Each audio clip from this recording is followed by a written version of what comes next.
Assalamualaikum warahmatullahi wabarakatuh. Salam dan bahagia. Kali ini saya akan menampilkan video aksi nyata saya dalam diseminasi menyebarkan pemahaman dan penerapan budaya positif. Kali ini saya bekerja sama dengan rekan satu calon guru penggerak, yaitu Ibu Habatul Hayati. Kami dari SD Negeri 02 Banjaranyar, calon guru penggerak Angkatan 10 Kabupaten Pemalang. Berikut adalah videonya.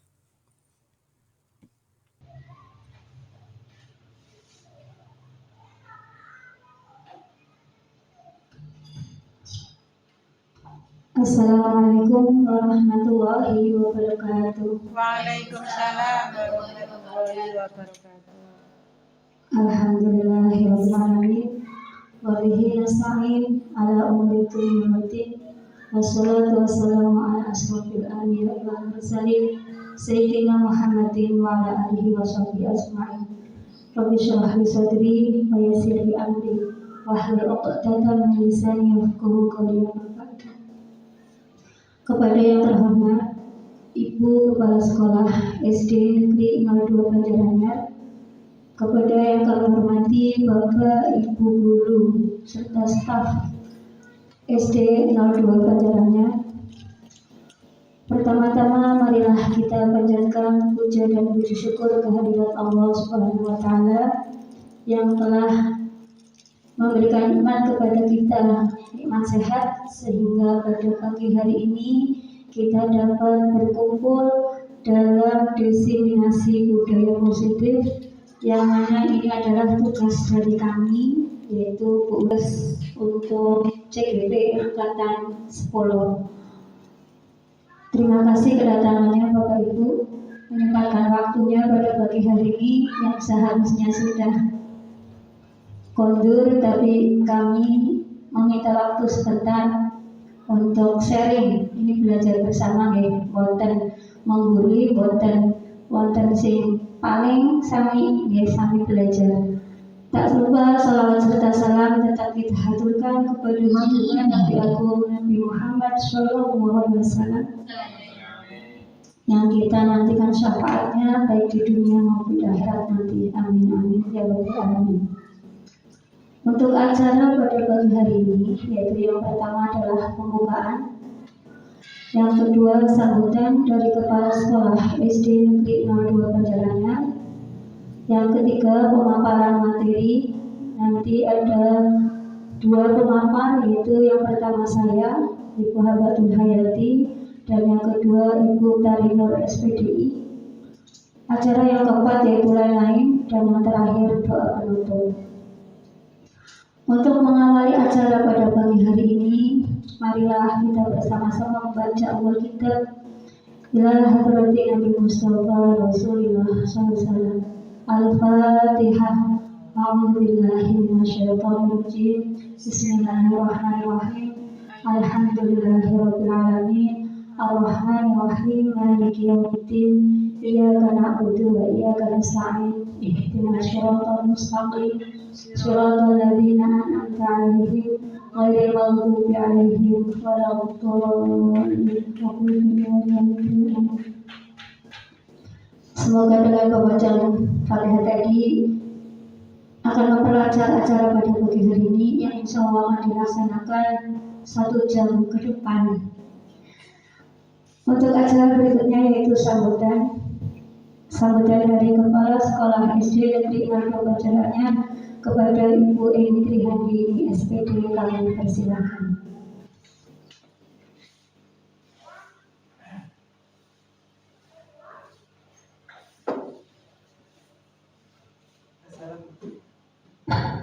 Assalamualaikum warahmatullahi wabarakatuh. Waalaikumsalam warahmatullahi wabarakatuh.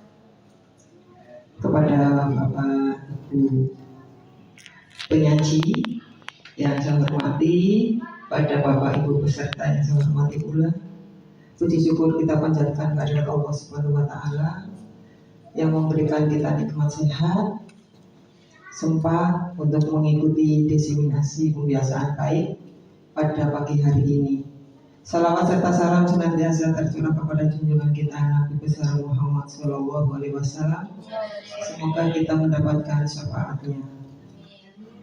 Bapak Ibu yang saya hormati, pada pagi hari ini kita perlu berbangga karena di SD kita mempunyai 2 CGP sekaligus yang kami harapkan dapat membawa kemajuan di dalam SD kita, utamanya di dalam proses pembelajaran yang nantinya akan menghasilkan karakter siswa putra-putri kita akan lebih baik. Kita jangan alergi dengan istilah CGP. Kami itu CGP paling mau kepingin detik, bukan itu tujuan yang sebenarnya. Kalau toh nantinya mendapatkan bonus menjadi apa, itu adalah bonus. Yang kami pikirkan sekarang adalah bagaimana kita bisa tidak mengikuti era sekarang. Era sekarang yang sedang digalakkan dengan era digital, apalagi dengan pembelajaran IKM yang tahun ini insya Allah seluruh kelas pada SD kita menggunakan IKM semua, yaitu dengan proyeknya. Nah, disitulah kita harus berinovasi. Ilmu itu banyak sekali ada di pendidikan guru penggerak. Kalau panjenengan mau membuka PMM di situ di materi-materi juga banyak, tapi kalau belajar sendiri cukup lama. Terutama saya semua rumahnya bolak-balik orang pintar-pintar, itu ya. Itu jadi dengan adanya 2 CGP di SD kita, itu yang kami harapkan dapat mengimbaskan ilmunya, dapat menularkan, membagikan ilmunya kepada warga kita, utamanya kepada seluruh guru pada umumnya. Itu yang kami harapkan. Jadi panjenengan juga yang belum berkesempatan menjadi CGP agar mau mendengarkan, ya. Sekarang karena pola pembelajaran sekarang sudah berbeda. Anak tidak hanya mendengar, anak tidak hanya mencatat, anak tidak hanya menyimak, tetapi anak berproses. Ya, berproses yang di situ disebut project. Ya. Project itu apa sih? Project kan yang menghasilkan sesuatu. Jadi titik itu yang harus kita temukan. Bagaimana kita mengubah paradigma kita yang lama, proses pembelajaran kita yang lama, yang hanya berbicara, anak suruh mencatat terus ditanya.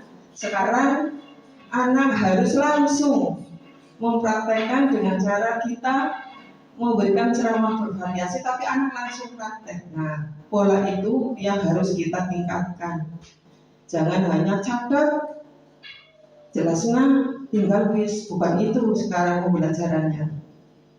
Meskipun sedikit, memang proyek itu lama, tidak bisa instan langsung kita warna rampung, bukan, dan butuh biaya betul karena proyek itu produk. Jadi meskipun sedikit perkembangannya, tapi anak akan melekat selamanya karena itu dilakukan dengan sebuah kegiatan yang tidak hanya mencatat dan mendengar, tapi melakukan langsung. Otomatis akan lebih nyangkol, lebih mengena. Anak praktek langsung ke hutan daripada nyatet tok. Nah itu. Kita kembali kepada segitiga, segitiga kerucut. Ilmu yang harus atau tingkat intelijensi yang harus ditingkatkan pada anak itu. Nah, dengan adanya 2 CGP kita ini, semoga Bu Habatul Hayati dan Bu Utari Nur dapat mengikuti pembelajarannya, pelatihannya dengan baik dan dapat menularkan hasil pembelajarannya kepada rekan-rekan juga dengan baik. Jadi kalau misal ini ada rekan kita yang sedang melakukan pembelajaran dan dipandang masih kurang, masih kurang di dalam pelaksanaan sesuai dengan apa yang dikehendaki pada pembelajaran tahun ini IKM, kan berubah kan. Itu kalau ditegur atau diberikan masukan, kita harus membuka hati. Janganlah ya Bu, kita sampai yang CGP, yang ya orang sekarang dengan jangan begitu ya. Jadi kita harus membuka hati, membuka pikiran dan menerima masukan dari orang lain. Kalau panjenengan masih diberi masukan, masih diberi kritikan, itu berarti panjenengan masih disayang sama rekan supaya lebih maju. Tapi kalau sudah dibiarkan karena jurnal baik, nah itu baru kita harus harus sedih. Di kancane nyong kan langsung peduli karo nyong. Apa jare nyong bener, apa jare nyong ora, tapi menurut baik. Nah, itu jadi bukan memberi masukan, memberi kritikan itu benci, tidak, itu salah. Memberi masukan adalah sayang supaya kita menjadi lebih baik. Memberi kritikan adalah sayang supaya kita lebih maju. Jangan dikritik terus menjadi emosi. Boleh kalau emosinya positif, berarti langsung meningkatkan pembelajarannya. Tapi kalau emosinya negatif, terus jadi wadik, jadi ini, nah itu yang harus kita hindari. Nah itu harapan kita. Kebetulan program mereka yang sedang dilaksanakan kali ini, yaitu membutuhkan atau memerlukan bantuan dari kita sebagai anggota atau peserta, harus kita cermati nanti apa yang akan disampaikan. Barangkali yang disampaikan nanti akan menambah pengetahuan kita di dalam proses pembelajaran. Utamanya itu tadi, mengubah pola, menghilangkan paradigma baru menjadi paradigma sekarang. Karena kita sudah menjelang tadi tahun-tahun emas anak-anak kita agar menjadi anak-anak emas di tahun 2045. Sebentar lagi, tinggal 21 tahun lagi, panjenengan masih nanti berkecimpung di dalamnya, ikut membentuk putra-putri bangsa menjadi anak-anak yang berkarakter tinggi, terutama kembali pada perilaku Pancasila kita, kebinekaan kita, sopan santun harus tetap kita jaga. Kita didikkan kepada anak kita bagaimana berperilaku yang baik, terutama kita orang Jawa. Itu saja Bu Yanti dan Bu Utari, kami berharap sekali dengan panjenengan mengikuti CGP ini bisa mengimbaskan ilmunya kepada kita semua, terutama untuk kemajuan pembelajaran di SD 2 Banjaranya. Itu pada khususnya, utamanya yang pada diri kita sendiri, pada panjenengan berdua harus bisa memberi contoh yang lebih baik lagi dari sekarang. Dalam proses pembelajaran, dalam kesehariannya harus lebih meningkat.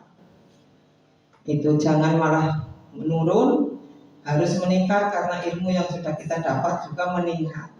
Itu harapan dari kami. Dan kita semua mendukung dan mengharap tadi imbasannya. Kurang lebihnya mohon maaf, semoga apa yang nanti disampaikan dapat terserap dengan baik, dapat lancar sampai selesai nantinya dan ilmunya bermanfaat. Kurang lebihnya mohon maaf, saya akhiri billahi taufiq wal hidayah. Assalamualaikum warahmatullahi wabarakatuh. Waalaikumsalam warahmatullahi wabarakatuh.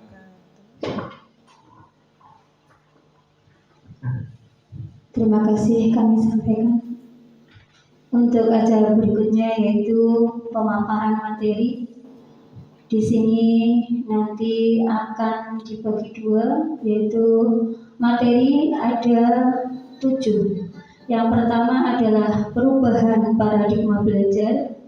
yang kedua disiplin positif, yang ketiga motivasi perilaku manusia, yang keempat kebutuhan dasar manusia, kemudian ada posisi kontrol restitusi, ada keyakinan kelas, dan yang terakhir adalah segitiga restitusi, yang mana nanti penyampaiannya itu akan dibagi dua. Yang pertama dari perubahan paradigma belajar, disiplin positif, dan motivasi perilaku manusia akan disampaikan oleh Ibu Habatul Hayati. Kemudian materi berikutnya akan disampaikan oleh Ibu Utari Nur SPDI. Bapak Ibu, untuk menyegarkan biar tidak tegang, jangan tegang ya Bu. Kami ini sama-sama berhutang Bu, sama-sama masih belajar, dan ini aja masih awal, masih modul 1, yang mana masih banyak modul ke depannya, karena setiap modul itu beranak pinak banyak sekali ya. Ini saya mengucapkan terima kasih kepada Bapak Ibu yang berkenan ikut mengikuti diseminasi budaya positif pada pagi hari ini. Perubahan paradigma belajar. Tapi sebelum materi, mari kita ice breaking dulu.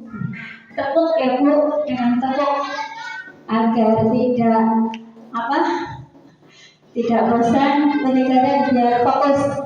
Seperti anak kelas 1 biasanya di Buhojana ini yang ramai. Tepuk, ada tepuk pagi, tepuk siang, dan tepuk malam. Kalau tepuk pagi kita tepuknya 1 kali. Tepuk siang 2 kali. Tepuk malam setengah. Oh iya. Ya. Karena apa? Karena malam tidur tidak berbunyi, tidak ada bunyinya. Fokus ya Bu ya. Kalau saya bilang tepuk pagi, tepuk siang, tepuk malam. Nah, nanti kalau ada yang malam-malam tepuk berarti belum fokus. Biar fokus. Ya, tepuk pagi, tepuk siang, tepuk malam, tepuk malam, tepuk pagi, siang, 2 kali siang, malam.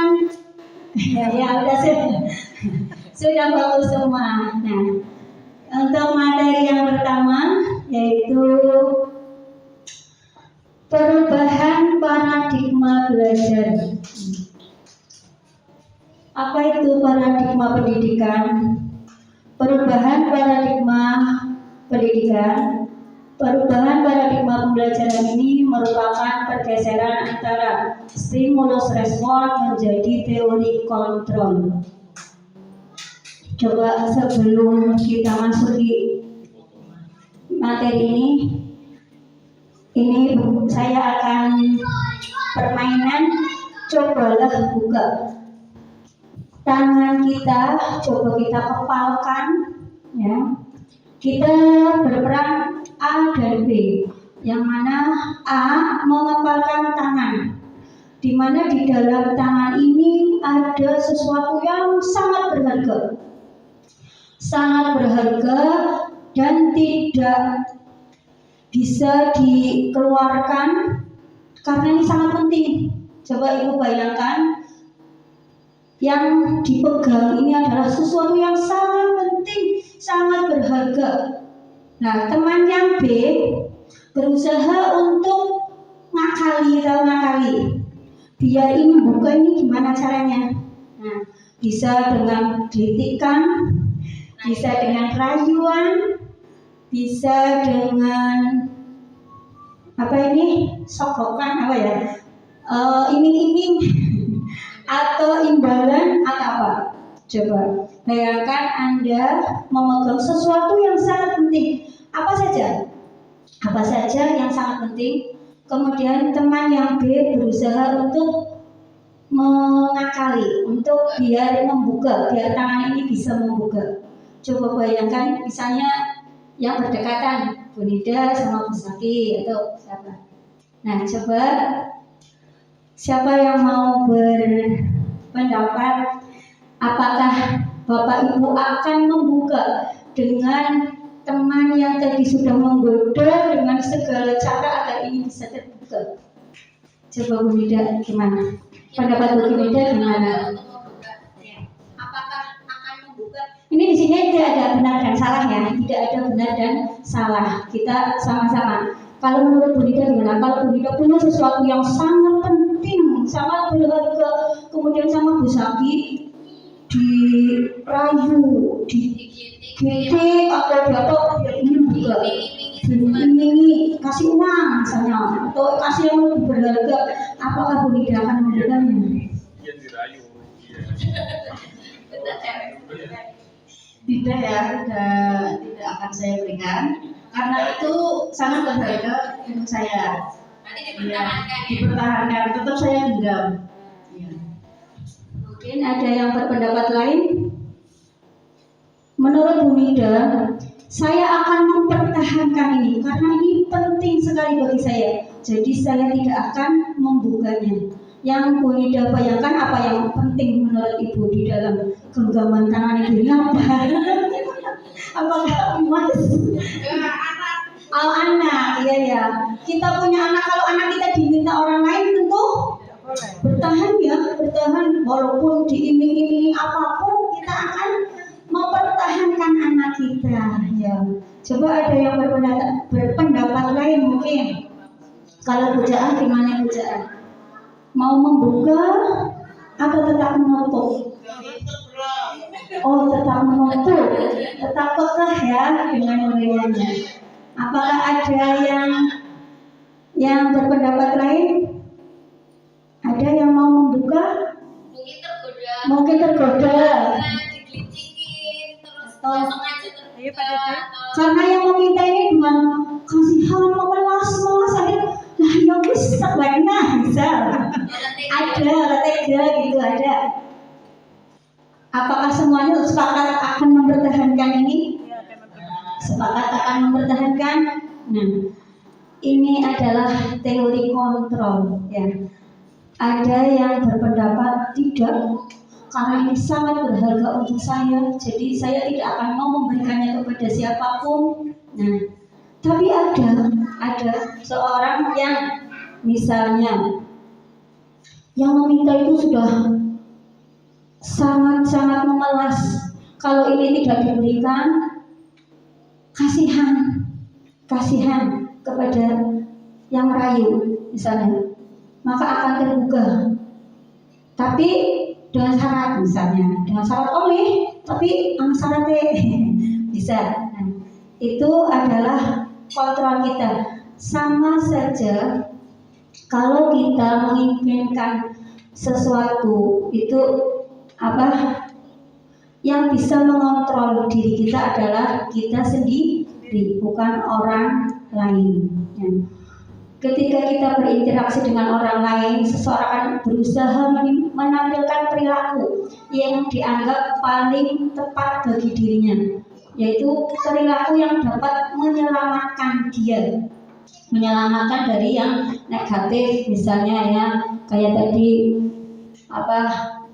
kita punya anak, punya keluarga, masa keluarga kita mau diminta orang lain ya. Sama kalau kita punya masalah, bisa ada orang yang menutup, tidak mau membuka, tapi ada yang diimimi digali, terus dipancing, nanti dia akan terbuka sendiri. Nah itu sama ya, sama itu teori kontrol, agar yang bisa mengontrol adalah diri kita sendiri. Pembelajaran dirancangkan berdasarkan prinsip pembelajaran yang berpihak pada murid dan berdefiniasi sehingga setiap murid akan belajar sesuai dengan kebutuhan, yaitu dari tahap perkembangannya untuk menjadi manusia yang bisa meraih keselamatan dan kebahagiaan yang setinggi-tingginya di masa depan. Ini paradigma yang dulu kita menganggap kalau pembelajaran itu kan guru yang memberi, bu guru yang kalau belajar kamu harus nurut sama bu guru, kan seperti itu. Itu dulu pembelajaran dulu. Sekarang tidak. Sekarang kita harus mengikuti, harus menghamba pada murid. Maksudnya menghamba itu tidak menghamba kayak hamba dengan Tuhannya, itu bukan. Maksudnya kebutuhan mereka harus kita penuhi. Mengapa? Karena anak itu, kita itu guru itu sama seperti petani. Petani itu kan tidak bisa menghasilkan, tapi merawat. Udah ada benihnya, bukan kita yang menghasilkan benih, tapi sudah ada benih, kita tanam. Setelah ditanam, dirawat dengan cara apa? Dipupuk, disiangi, diberi air. Guru itu sama seperti petani. Tugas kita pada anak didik kita adalah merawat, mendidik, memberi apa yang mereka butuhkan, kasih sayang, perhatian, dan lain sebagainya. Contoh, kalau benih baik, belum tentu nantinya akan baik kalau tidak dirawat. Tapi benih yang tidak baik, kalau dirawat dengan baik, dengan pengairan yang cukup, walaupun benihnya tidak baik, akan tumbuh baik. Nah, tugas kita menuntun anak didik kita, walaupun dari keluarga apapun, suku manapun, bangsa apapun, kalau kita mengayomi, menyayangi, memberi apa yang mereka butuhkan, insya Allah nanti anak itu akan berkembang dengan baik. Nah, itu ya perumpamaan guru sama seperti seorang petani. Kita akan membimbing anak itu dengan kesabaran, kasih sayang, ya, dengan kemampuan yang kita miliki, ya, sesuai dengan kodrat zaman dan kodrat alam. Kodrat zaman seperti tadi yang disampaikan oleh Bu Eni. Zaman dulu, zaman kita tidak sama dengan anak sekarang. Kalau dulu tidak ada HP, kalau sekarang anak sudah berselancar di dunia maya, mungkin lebih canggih daripada kita. Nah, tugas kita mengontrol supaya mereka tidak kepada hal-hal yang negatif. Kodrat zaman, alam juga, ya, alamnya beda. Kalau anak pegunungan dengan anak laut, cara pembelajarannya beda. Kalau kita di lingkungan sini pembelajarannya seperti yang misalnya di daerah yang anak tidak kehidupan sehari-harinya tidak mengalami, dia tidak akan masuk. Disesuaikan. Atau budaya barat yang seperti itu kita terapkan di Indonesia juga tidak akan pas, ya, alamnya berbeda. Ini berarti kita harus melaksanakan pembelajaran yang berpihak pada murid. Kita hanya menuntunnya agar itu anak seperti, kalau dulu kan kita menganggapnya anak itu kertas kosong yang kita boleh isi, kita coret dengan apa-apa skarpe kita, itu ya. Itu tidak. Sekarang anak itu sepertinya sudah ada, tapi kita tugasnya menebalkan apa yang baik ditumbuhkan, dan yang tidak itu kita sisihkan. Ini jangan loh, ini tidak baik. Nah, kita tugasnya menuntun, ya.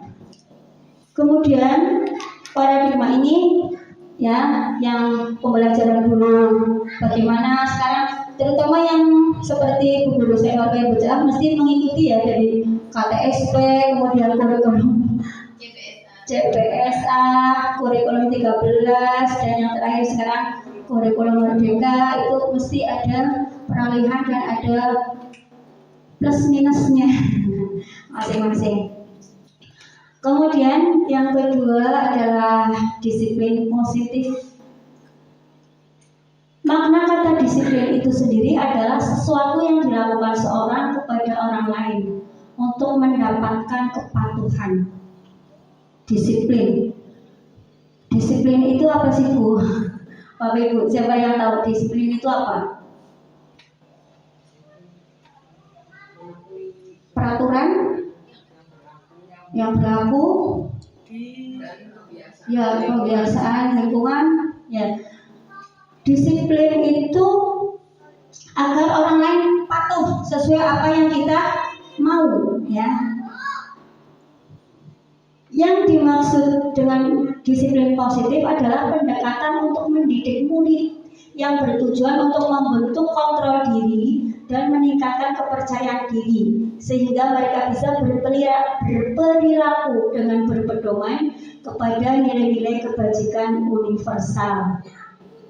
Nah, disiplin itu artinya belajar, menggali potensi yang menjadi sebuah tujuan. Di sini ada nilai universal. Apa itu nilai universal? Nilai yang baik yang diakui oleh seluruh manusia, baik lintas agama, budaya, suku, dan lain sebagainya. Misal, nih contoh kata kejujuran. Itu adalah positif apa negatif? Positif, ya. Jujur itu adalah nilai positif atau sifat yang baik. Itu semua dari agama manapun kalau bilang jujur ya baik, dari suku manapun kalau jujur itu ya baik. Semua mengakui kalau jujur itu baik. Itu namanya universal, diakui, ya, diakui oleh seluruhnya. Sifat positif manusia itu banyak. Ada jujur, patuh, ramah, sopan, santun, dan lain sebagainya. Banyak sekali nilai-nilai positif, ya, nilai-nilai yang diakui oleh seluruh manusia, ya. Manusia jadi menginginkan untuk mencapai nilai yang positif atau disiplin positif. Ini mengaitkan nilai-nilai kebajikan yang diyakini seseorang. Itu kan tadi yang universal, ya. Maka tugas kita sebagai guru memunculkan nilai-nilai positif yang ada pada diri anak. Disiplin misalnya, datang tepat waktu, misal peraturan tata tertib sekolah. Kalau anak tidak datang tepat waktu berarti salah. Kalau salah itu dihukum misalnya. Apakah harus semerta-merta kita harus hukum itu benar? Tidak, ya.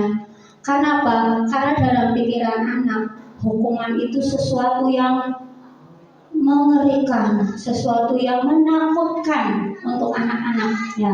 Maka kita itu jangan langsung memvonis kalau anak buruk atau anak berbuat salah itu salah. Kalau anak berbuat melanggar tata tertib itu harus dihukum, itu tidak, ya. Kita harus tahu dulu, menanyakan pada anak itu, mengapa kamu terlambat? Pasti anak berbuat seperti itu ada alasan, ya. Mungkin bagaimana, mereka yang tahu. Jadi kita harus memahami kalau anak itu melanggar suatu disiplin. Jangan langsung serta-merta kita menghukumnya. Nanti ada diterangkan di materinya Bu Tali, itu ada, ya, peraturan kelas, ada kesepakatan, ya, nanti bagaimana agar kita tidak salah dalam menangani anak yang tadi notabene melanggar disiplin, ya. Tugas kita disiplin atau motivasi itu kan ada dua, ya. Disiplin itu tadi peraturan yang baik. Kita menginginkan anak itu agar baik, kan. Tapi kalau sewaktu-waktu melanggar, kita jangan langsung memvonis, tapi kita harus menggali dulu. Kenapa? Bagaimana? Nah, ini nanti ada cara-caranya. Nanti Bu Tari akan menyampaikan bagaimana agar kita bisa menumbuhkan itu, biar anak ngakoni, kemudian tidak terpaksa, tidak takut lagi, dan berusaha untuk merubah agar tidak mengulangi kesalahannya, melanggar disiplin. Nah, muaranya apa sih kita menerapkan disiplin positif ini? Muaranya adalah tujuan kita adalah profil belajar Pancasila. Ya, karena eranya sekarang belajar merdeka, ya kita eranya adalah profil belajar Pancasila. Karakter apa yang ada di dalam profil belajar Pancasila? Ada 6 dimensi, yaitu yang pertama beriman dan bertakwa kepada Tuhan Yang Maha Esa. Tentu kita menginginkan anak didik kita yang beriman, jangan menjadi anak yang ateis, yang tidak beragama. Nah, kemudian berkebinekaan global. Indonesia itu Nusantara, tidak hanya satu suku, tapi bermacam-macam. Nah, kemudian gotong royong, karakter gotong royong agar ada suatu pekerjaan atau tugas agar bersama-sama dilaksanakan, tidak egois, tidak mementingkan diri sendiri. Nah, itu kita harus bisa menumbuhkan itu dalam diri anak. Kemudian anak yang mandiri, anak yang mampu, ya, tidak apa-apa tergantung dengan orang lain. Kemudian bernalar kritis dan kreatif, ya, kreatif, inovatif. Nah, sama. Itu disiplin positif. Kemudian yang ketiga adalah motivasi perilaku manusia. Oh, ini ada tujuan. Tujuan disiplin positif apa sih? Menanamkan motivasi yang tadi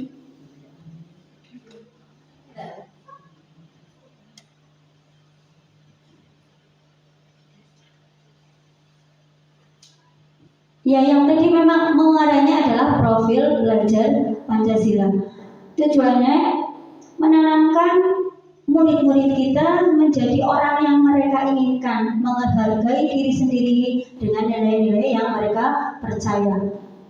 Ketika murid memiliki motivasi dengan tidak paksaan tadi, dia sadar diri, dia melakukan sesuatu kesalahan tapi dia nyadar dia tidak akan mengulanginya lagi, itu berarti sudah tumbuh motivasi dalam dirinya, tidak terpengaruh dari luar, bukan dari orang lain atau ekstrinsik, tapi dari dalam diri. Tugas kita itu untuk membangun, untuk menumbuhkan motivasi yang ada dalam diri anak.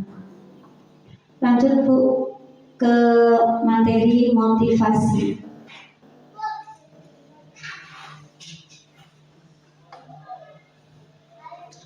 Motivasi perilaku manusia. Menurut ini bilang geser ya. Setiap perilaku yang salah atau tindakan indisipliner yang dilakukan oleh murid kita pasti punya motivasi tertentu. Jadi mereka itu berbuat salah, mereka melanggar, itu mereka aslinya punya alasan, punya tujuan tertentu yang kita harus memahami mereka. Nah, di sini ada 3 motivasi. Yang pertama untuk menghindari ketidaknyamanan atau hukuman. Bagaimana? Ada sesuatu orang melakukan disiplin itu karena untuk menghindari ketidaknyamanan. Misal, saya hari ini datang jangan terlambat, nanti kalau terlambat dimarahi guru. Berarti dia itu menghindari biar tidak dimarahi guru. Atau saya piket biar nanti saya tidak dihukum misal. Berarti dia menghindari. Kemudian ada yang kedua, yaitu untuk mendapatkan imbalan atau penghargaan. Misal, saya ranking 1 biar saya dapat hadiah. Misal, berarti dia berbuat sesuatu ingin mendapatkan imbalan. Nah, dan yang ketiga adalah menjadi orang yang mereka inginkan dan menghargai diri mereka sendiri atau menghargai dirinya merdeka sekarang bocah. Nah, yang pertama ini adalah tingkat terendah dari motivasi agar menghindari hukuman. Ini motivasi yang paling rendah. Mengapa? Dia berbuat sesuatu karena hanya menghindar. Nanti kalau tidak ada itu ya dia akan berbuat seperti itu terus. Nah, berarti tidak dari sendiri sadar itu belum, hanya menghindari hukuman. Nah, biasanya orang yang memiliki perilaku ini, dia itu menghindari saja. Dia akan bertanya, apa yang akan terjadi ya bila saya tidak melakukannya? Kalau saya tidak melakukan piket, mesti saya akan dimarahin guru. Pasti besok saya akan misalnya disuruh piket semuanya tambah dihukum misalnya. Berarti dia sebelum melanggar biar tidak. Nah, dia menghindari hukuman. Yang kedua adalah tadi motivasi untuk mendapatkan imbalan. Ini sebenarnya bagus sih, kayak kita misalnya anak yang peringkat 1, 2, 3 nanti dapat hadiah. Itu jangka pendek. Jangka panjangnya dia mungkin tidak. Dia hanya dengan guru itu. Nanti kalau guru yang lain, guru ini tidak ngasih apa-apa, saya nggak mau jadi juara 1 karena tidak dapat apa-apa misalnya. Berarti dia motivasinya hanya ingin memperoleh sesuatu. Makanya sekarang dihilangkan itu peringkat. Karena apa? Ada yang motivasi dengan imbalan menjadi sebuah beban gini. Dia biasa ranking 1, nanti kalau tidak ranking jadi beban. Ya takut, ya malu, ya takut sama orang tua. Nanti saya dimarahi kalau saya tidak ranking 1 lagi. Makanya dia terpaksa melakukan. Nanti kalau tidak ada yang marahi, dia akan skarpe lagi. Berarti belum sadar juga, ya, masih menginginkan sesuatu. Dalam jangka pendek betul bagus, ya, diberi penghargaan. Tapi ketika misalnya yang memberi itu sudah tidak memperlakukan seperti lagi, mereka tidak akan melaksanakannya. Nah, di sini mereka motivasi ini kan bertanya, apa yang akan saya dapatkan ya bila saya melakukan ini? Nah, dia udah berpikir, kalau saya begini, saya akan dapat itu. Dia mengharap melakukan sesuatu dengan harapan. Nah, itu ada benarnya, tapi masih belum tepat, ya. Mereka hanya ingin mendapatkan pujian, misalnya dari orang lain, atau mereka ingin mendapatkan hadiah, ingin mendapatkan pengakuan, imbalan, dan yang lain-lainnya. Itu bersifat eksternal. Motivasi itu dari luar. Ingin seperti saya melakukan ini agar saya dapat itu. Jadi itu motivasinya bukan tumbuh sendiri, ya, tapi dari penghargaan tadi, hadiah dan lain sebagainya, pengakuan dan sebagainya. Kemudian ada motivasi yang ketiga, yaitu motivasi menghargai diri sendiri dengan nilai-nilai yang mereka percayai. Orang yang dengan motivasi ini akan bertanya, akan menjadi orang seperti apa bila saya melakukan ini. Nah, ini kan tadi sudah tahu nilai-nilai universal yang sudah dipahami semua orang.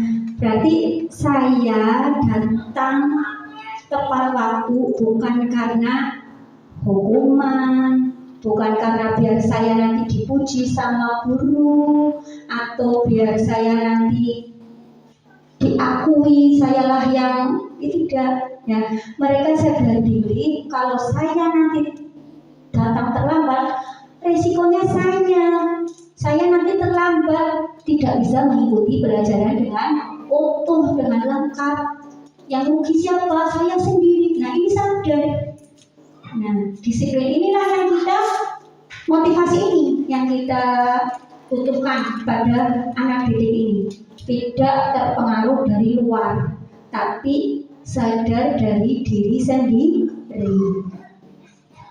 Mereka melakukan karena nilai-nilai yang mereka yakini dan hargai, dan mereka melakukannya karena mereka ingin menjadi orang yang melakukan nilai mereka yang yakini tersebut, ya.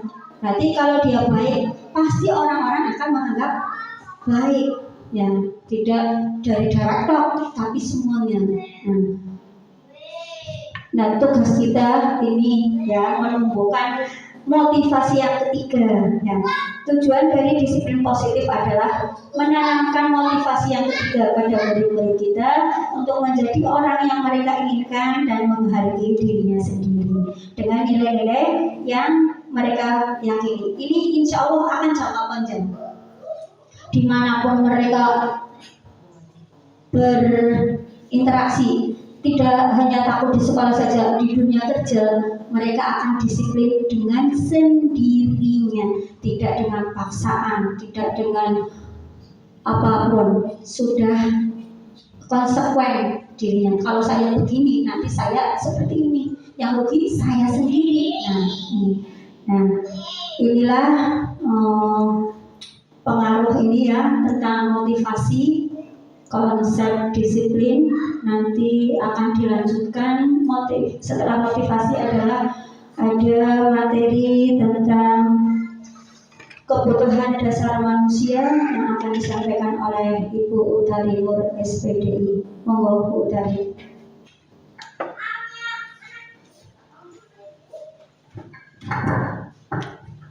Bismillahirrahmanirrahim.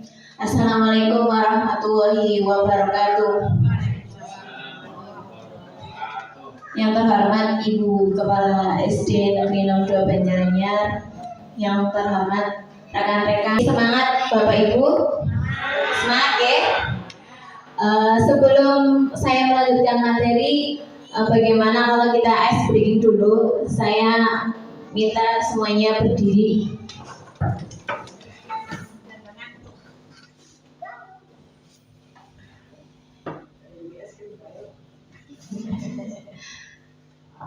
Kalau yang lagi pegel-pegel kayak Bu Jaa mungkin geraknya kurang, bisa pelan-pelan saja ya Bu Jaa.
Materi yang selanjutnya adalah kebutuhan dasar manusia. Manusia itu memiliki kebutuhan dasar. Seorang siswa, misalkan ada seorang siswa yang memiliki problematika di sekolah atau di kelas, ya, mereka sering datang terlambat atau tidak mengerjakan tugas. Mungkin saja kebutuhan dasarnya sebagai manusia belum tercukupi.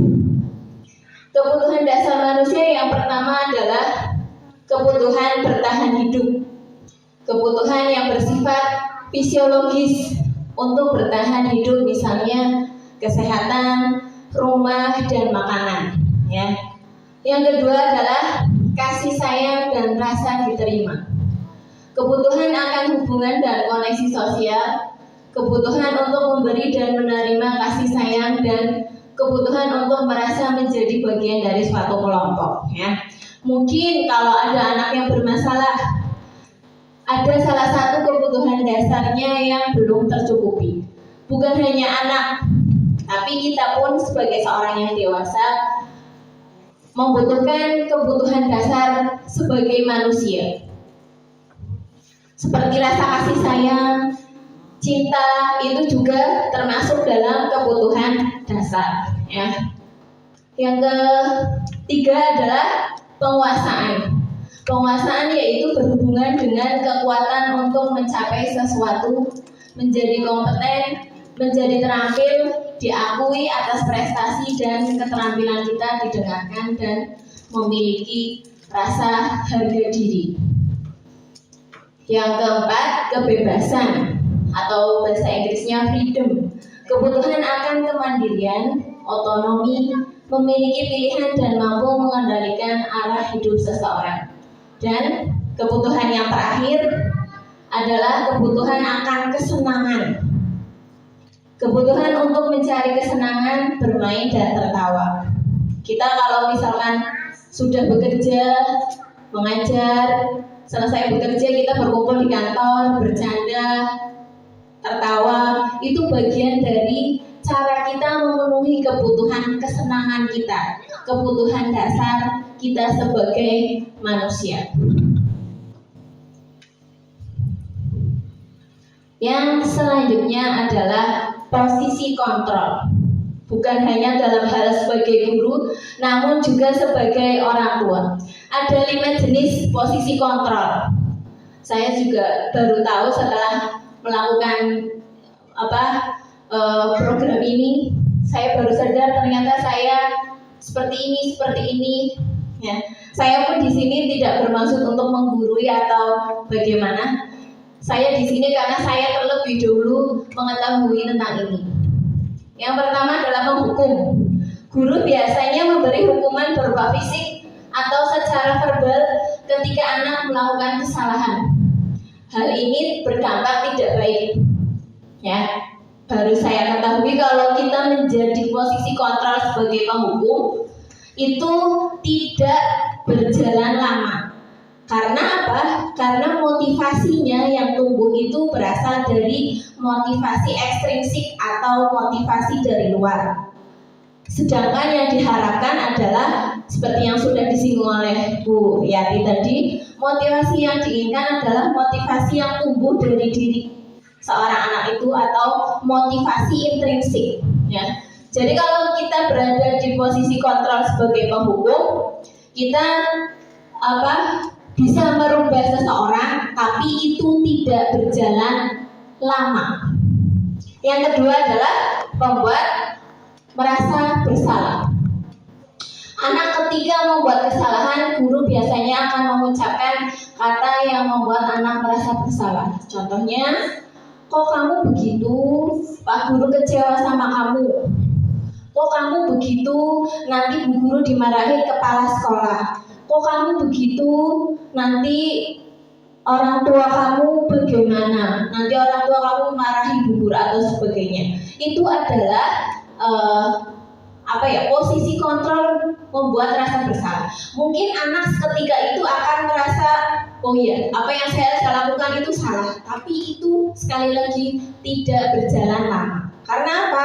Karena motivasi yang ditimbulkan itu bukan berasal dari motivasi diri sendiri atau motivasi intrinsik, melainkan motivasi ekstrinsik, yaitu motivasi yang keluar dari yang tumbuh dari luar. Yang selanjutnya adalah posisi kontrol teman. Guru memposisikan diri sebagai teman kepada murid. Contoh, teman sebagai teman curhat atau teman bermain, ya. Namun sekali lagi posisi kontrol sebagai teman itu tidak berjalan lama. Karena apa? Karena ia hanya mau manut atau patuh hanya dengan guru-guru tertentu. Misalnya di sini kita punya guru favorit ya, Pak Dede misalkan. Kelas 6 itu memfavoritkan Pak Dede karena Pak Dede itu sudah memiliki posisi kontrol sebagai teman. Semuanya bestie, ya, bestie sama Pak Dede. Tapi ketika yang memintai tolong misal Bu Nida atau Bu Zaki atau Bu Hajana itu tidak mau karena mereka tidak bestie dengan Bu Nida, Bu Zaki atau Bu Hajana. Mereka hanya bestie dengan Pak Dede. Nah, itu tidak berjalan lama. Motivasi yang tumbuh itu tidak dari mereka, ya. Jadi pilih guru. Yang selanjutnya adalah pemantau. Guru lebih mengedepankan konsekuensi atas apa yang dilakukan siswa. Contohnya, kalau anak tidak mengerjakan tugas, anak akan mendapat tambahan jam pelajaran untuk mengerjakan tugas. Jadi posisi kontrol pemantau berkaitan erat dengan aturan yang ada di sekolah. Cuma memantau, ya. Sejauh ini saya juga hanya merasa sebagai guru selama ini hanya menjadi penghukum dan pemantau. Ya, ternyata selama ini saya salah. Saya tidak memiliki posisi kontrol yang ideal. Dan posisi kontrol yang ideal adalah posisi kontrol manajer. Kenapa? Kenapa dikatakan posisi yang paling ideal? Karena posisi ini berada dalam posisi membimbing siswa. Jadi kita bersama-sama dengan siswa bekerja sama untuk mencari solusinya, ya, bukan sebagai penghukum. Kamu kalau tidak mengerjakan tugas saya suruh berdiri atau lari di lapangan 10 kali. Ya, bukan seperti itu. Tapi posisi manajer adalah membersamai, membimbing dan bersama-sama dengan anak memecahkan suatu masalah. Agar apa? Tujuannya agar anak dapat kembali ke masyarakat dalam keadaan yang baik, bukan karena dibuat merasa bersalah atau takut karena melakukan sesuatu itu takut dihukum atau melakukan sesuatu itu karena akan mendapatkan hadiah. Demikian untuk posisi kontrol. Yang selanjutnya adalah keyakinan kelas. Mungkin selama ini keyakinan kelas itu dikenal dengan peraturan. Sekarang bahasanya bukan peraturan, tapi keyakinan kelas. Apa itu keyakinan kelas? Keyakinan kelas merupakan metode untuk menimbulkan kembali disiplin positif yang didasari oleh motivasi dari dalam atau intrinsik. Ya, bukan kayak kamu kalau membuang sampah sembarangan akan didenda, kamu tidak mengerjakan PR akan dihukum. Ya, biasanya kan setiap kelas ada peraturan ya. Sekarang itu bukan peraturan, namanya keyakinan kelas. Keyakinan kelas itu tujuannya membantu murid untuk mengembangkan disiplin diri, karena murid akan belajar mematuhi keyakinan kelas yang telah dibuat sendiri. Jadi mereka diajak untuk membuat keyakinan kelas. Ya, biasanya kalau yang kayak gitu guru kelas ya. Kalau di SMP itu namanya wali kelas. Jadi sebelum memulai tahun ajaran baru, awal tahun ajaran baru dibuat apa yang akan kita buat selama setahun ke depan. Misal keyakinan kelasnya adalah datang tepat waktu, berdoa sebelum dan sesudah belajar, membuang sampah di tempat sampah, ya. Terus melaksanakan piket harian, begitu. Ya, itu ada contohnya. Menyapa saat bertemu, berbicara yang sopan, meminta izin ketika meminjam, menjaga barang pinjaman dan mengucapkan terima kasih. Hal-hal itu kan hal-hal sepele, tapi harus kita budayakan, ya. Jadi keyakinan kelas itu dibuat bersama anak. Kalau peraturan kelas selama ini kan kita bikin tidak boleh coret-coret tembok, tidak boleh coret-coret meja, itu dibikin sepihak dari kita. Tapi anak melakukannya dengan apa? Melakukannya dengan terpaksa, ya, bukan muncul dari diri kita sendiri, dari diri anak sendiri, tapi karena takut bukan dihukum. Nah, ketika kita membuat keyakinan kelas, anak itu dilibatkan. Kira-kira kamu mau apa yang bisa kita lakukan selama setahun ke depan? Misal apa gitu, didiskusikan bersama anak. Anak itu dilibatkan. Yang selanjutnya adalah segitiga restitusi. Ya, segitiga restitusi. Segitiga restitusi adalah upaya untuk memperbaiki kesalahan siswa ketika mereka kembali ke kelompoknya. Mereka memiliki karakter yang lebih kuat dan lebih baik lagi. Misal ada kasus anak tidak memakai atribut lengkap ketika upacara. Sebenarnya kalau dihukum madhep kewetan itu tidak efektif. Ya, seperti yang kita lakukan selama ini itu tidak efektif. Tapi guru mengadakan komunikasi yang namanya segitiga restitusi. Tahap-tahap segitiga restitusi adalah sebagai berikut. Ada 3, namanya saja segitiga, ya.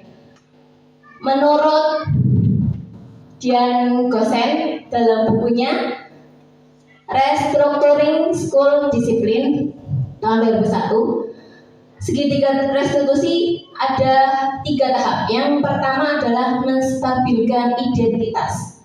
Tujuan menstabilkan identitas adalah untuk mengubah identitas anak dari orang gagal karena melakukan kesalahan menjadi orang yang sukses. Anak yang melanggar peraturan karena sedang mencari perhatian adalah anak yang sedang mengalami kegagalan. Misal ada anak yang tidak lengkap atribut sekolahnya, maka kita panggil, kita dudukkan. Yang pertama tahapnya adalah menstabilkan identitas. Misal anaknya namanya Dewa, ya. Dewa tahu kenapa Dewa dipanggil ke sini. Mesti dia jawab tahu atau nggak tahu, kayak gitu ya. Terus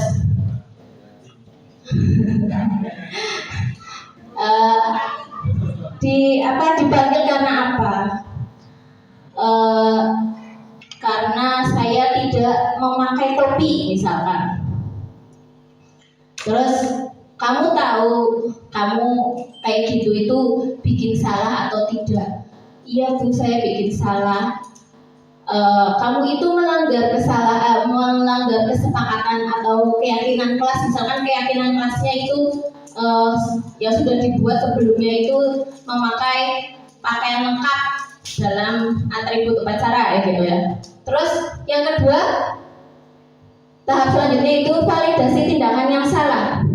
Kalau kita tolak anak yang sedang berbuat salah, dia akan tetap menjadi bagian dari masalah. Namun bila kita memahami alasannya, melakukan sesuatu, maka dia akan merasa dipahami. Jadi kalau misalkan kamu sudah ditanya seperti itu, sebelumnya dikatakan setiap manusia itu tidak apa-apa salah, karena lumrah orang itu melakukan kesalahan. Tapi yang terpenting kita mau belajar dan tidak mau ulanginya lagi. Terus ke tahap berikutnya, validasi tindakan yang salah. Ditanya, kenapa kamu tidak memakai topi? Ditanya alasannya, apakah alasannya hilang atau buru-buru atau apa? Nah, ke tahap berikutnya menanyakan keyakinan. Kamu tahu kan, kamu sudah melanggar keyakinan kelas kita. Iya Bu, mesti kan ya gitu ya. Terus kira-kira solusi apa yang bisa kamu lakukan agar tidak melakukan kesalahan itu lagi? Kamu tahu nggak caranya? Apa kita pikir bareng-bareng? Jadi mencari solusi bareng-bareng, tidak dihakimi atau dihukum. Ya, misal cara menyelesaikannya dengan cara, iya Bu, topi saya kemarin sebenarnya nggak hilang, tapi karena saya buru-buru, jadi saya ketinggalan. Biar nggak buru-buru itu gimana? karena saya bangunnya kesiangan Bu. Ya, makanya kamu harus bangun lebih pagi, alat sekolahnya dipersiapkan biar tidak ketinggalan. Oh iya Bu, gitu. Jadi mencari solusi bersama-sama anak.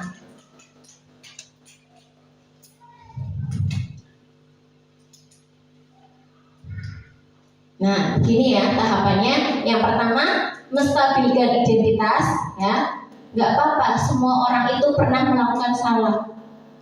Bu guru pun pernah melakukan salah. Terus yang kedua, apa alasan kamu? Kira-kira seperti itu. Apa alasan kamu melakukan kesalahan itu? Terus yang ketiga, menanyakan keyakinan. Kamu sudah tahu kamu salah, makanya ayo kita cari solusinya bersama-sama.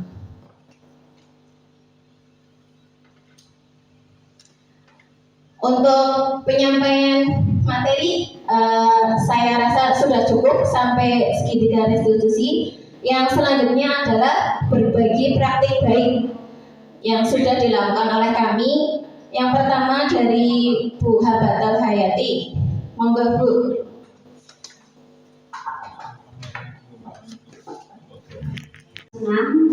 Contohnya adalah Sadewa sama kita. Sadewa itu beberapa kali sering terlambat, makanya kemarin saya melaksanakan sesuai dengan yang dia pernah lakukan. Sebelumnya itu ada keyakinan kelas. Jadi keyakinan kelas itu dibuat bersama. Bedanya tata tertib atau aturan dengan keyakinan kelas itu, kalau tata tertib atau aturan kelas itu guru hanya satu pihak ya, tapi kalau keyakinan kelas itu dibuat bersama guru dan siswa. Jadi mereka dilibatkan, bukan hanya dari satu pihak. Ini contoh keyakinan kelas yang sudah dibuat di kelas 6. Boleh berbeda ya, karena berdasarkan kesepakatan. Contoh yang sudah kami lakukan adalah hadir tepat waktu, berdoa sebelum dan sesudah belajar, menjaga kebersihan kelas dan sekolah, kemudian bersikap jujur, ini luas ya Bu. Kemudian saling tolong menolong, menghargai dan menyayangi. Yang terakhir, belajar dengan sungguh-sungguh. Ini memang ada beberapa anak ya, itu kita harus meluruskan kalau mereka itu. Ini contoh saya melakukan segitiga restitusi.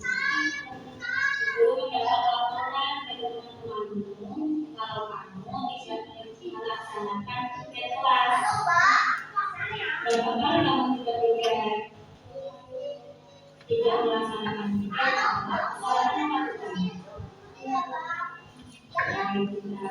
berbuat salah itu memang manusiawi.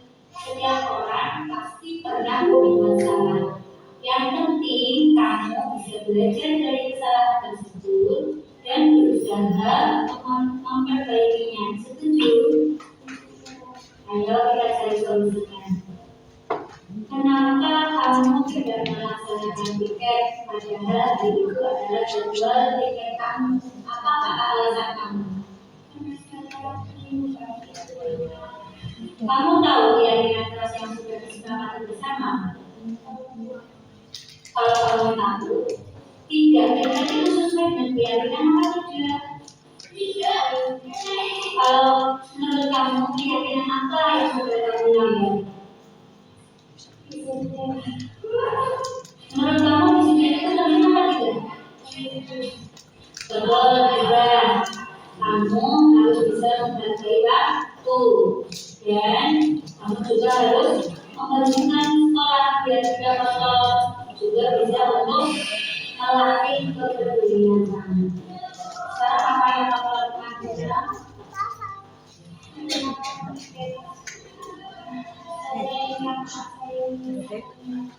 Ya tidak, kamu sudah memperbaiki kesalahan kamu dengan saling minta maaf. Menurut kamu apa yang akan kamu lakukan supaya kamu bisa melaksanakan tiket tempat kamu? Baik, kamu sudah menemukan solusinya. Guru akan bekerja sama dengan orang tuamu agar meminta waktunya sebentar supaya kamu bisa melaksanakan makan tiket dulu, setelah itu kamu bisa membantu orang tua. Sekarang kamu boleh berangkat.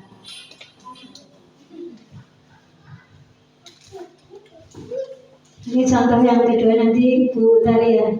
Di situ ditanya dulu mengapa kok tidak tiket. Karena mau membantu orang tua jadi dia buru-buru lari. Nah setelah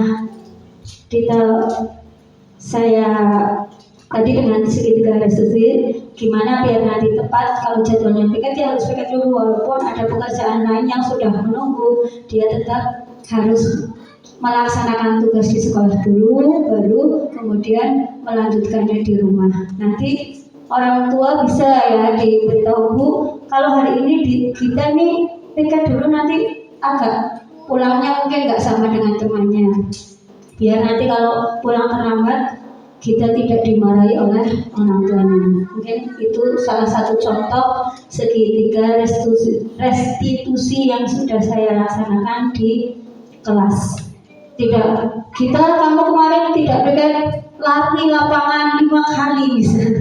Itu tidak, sekarang itu tidak seperti itu, tidak ada hukuman. Nanti yang ada anak itu jadi sakit hati, dendam dengan guru itu. Yang mana nanti sampai besar bisa dia punya merasa pernah ini guru ini yang pernah menghukum saya. Ini tertanam yang tidak baik nanti anak jadi punya rasa dendam, jadi orang terima dihukum gitu. Ya. Makanya kita sebagai guru ini jangan langsung anak salah langsung dihukum itu. Tidak ya, kita belajar bersama sih. Saya juga baru tahu. Dulu kita sama-sama mengerjakannya kalau ada kesalahan ya dihukum. Ya, itu memang paradigma dulu. Nah sekarang tidak harus cari solusi, cari permasalahannya gimana diselesaikan bersama. Dan nanti anak itu akan kembali baik dengan tidak terpaksa. Sadari. Untuk contoh yang Bu tadi bisa ditampilkan. Ya, kamu boleh berangkat.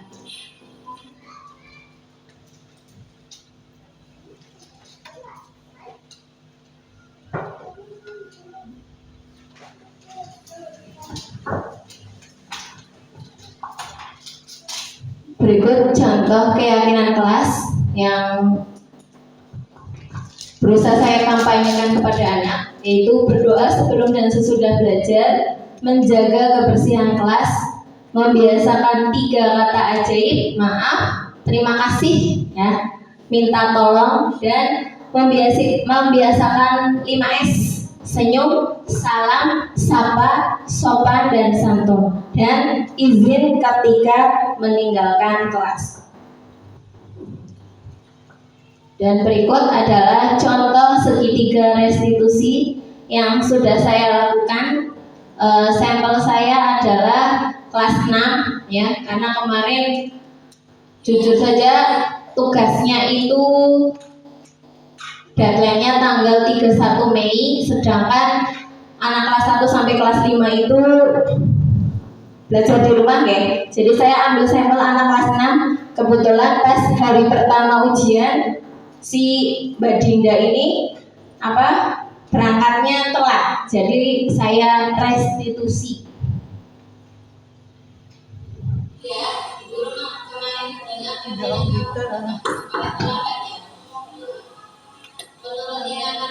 kami sudah berapa kali terlambat ke sekolah? 2 kali. Terlambat ke sekolah itu termasuk melanggar aturan atau tidak? Iya. Membuat kesalahan Karena ini kan nanti kelas ini. setiap orang pasti ada perbedaan. Kelasnya rusak kan. Kita mau belajar dari Anda setuju? Dinda datang ke sekolah terlambat, pasti ada alasannya. Kira-kira alasan Dinda datang ke sekolah terlambat itu apa? Kasihan. Kenapa kasihan? Itu Dinda tahu Dinda telah melanggar kesepakatan atau keyakinan kelas yang sudah kita buat. Keyakinan kelas apa yang sudah Dinda lakukan? Disiplin. Setiap siswa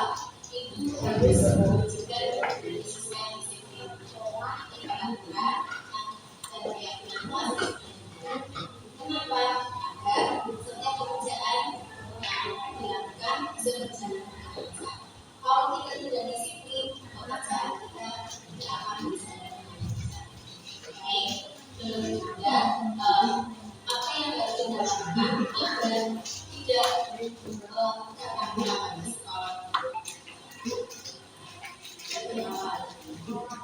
Jadi tidak harus tidak bersiapkan bila caranya dengan itu lebih tidak boleh terlalu baik Anda sudah mencari solusinya. Jadi untuk komunikasikan dengan orang tua agar tidak membuat tugasnya. Terima kasih juga.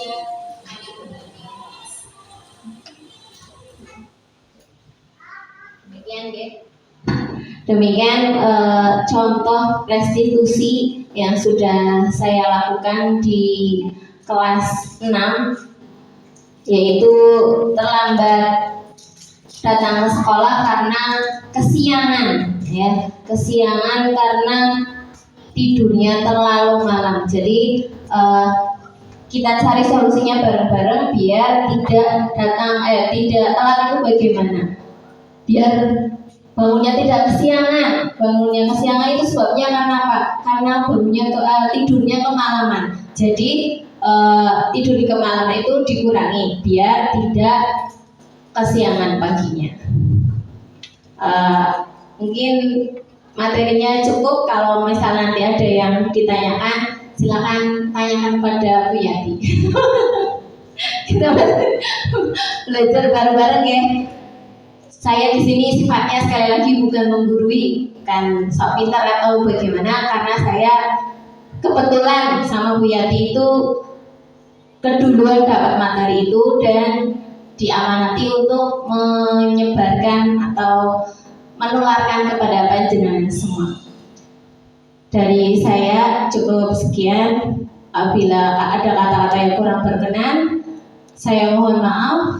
Kesempurnaan milik Allah sepenuhnya, kesalahan hanya milik saya. Wabillahi taufiq wal hidayah. Wassalamualaikum warahmatullahi wabarakatuh.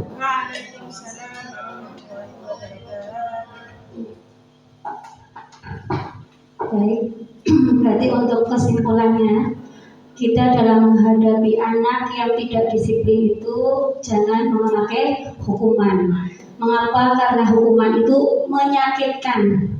Kita juga kalau dihukum sakit ya Bu ya. Tidak hanya pada anak, apalagi anak nanti membuat psikis mereka ini menjadi seorang pendendam, ya, sakit hati, benci. Nah, akhirnya mereka tidak suka dengan kedisiplinan. Terpaksa sih, ya. Akhirnya disiplin untuk apa? Males. Ya. Tugas kita jadi tidak tadi dengan penghargaan juga baik, tapi jangka pendek. Jadi apa yang baiknya kita lakukan pada anak didik kita? Beri pengakuan. Misalnya kemarin saya lihat kamu pikir bersih kelasnya bagus, Bu Guru senang. Nah, besok-besok kalau pikir seluruhnya ya ini, jadi kelas kita jadi kelas yang nyaman, kelas yang indah. Kamu betah nggak kalau di kelasnya bersih? Betah Bu. Nah, ini dia akan bangkit, dia senang, dipuji seperti itu senang, akan melakukan seperti itu lagi. Nah, kemudian bisa secara konsisten, tidak harus waktu itu baik baru dipuji, tidak, yang kemarin-kemarin pun boleh, ya. Boleh agar mengingatkan dia, oh kalau saya begini gurunya senang, dan manfaat untuk semua, tidak hanya untuk dirinya sendiri, ya. Kemudian kita juga fokus pada proses, ya, jangan langsung tidak tahu menau salah langsung berdiri di depan kelas nyatet saya tidak mengulangi lagi 10 kali misalnya, itu sudah tidak berlaku lagi, ya.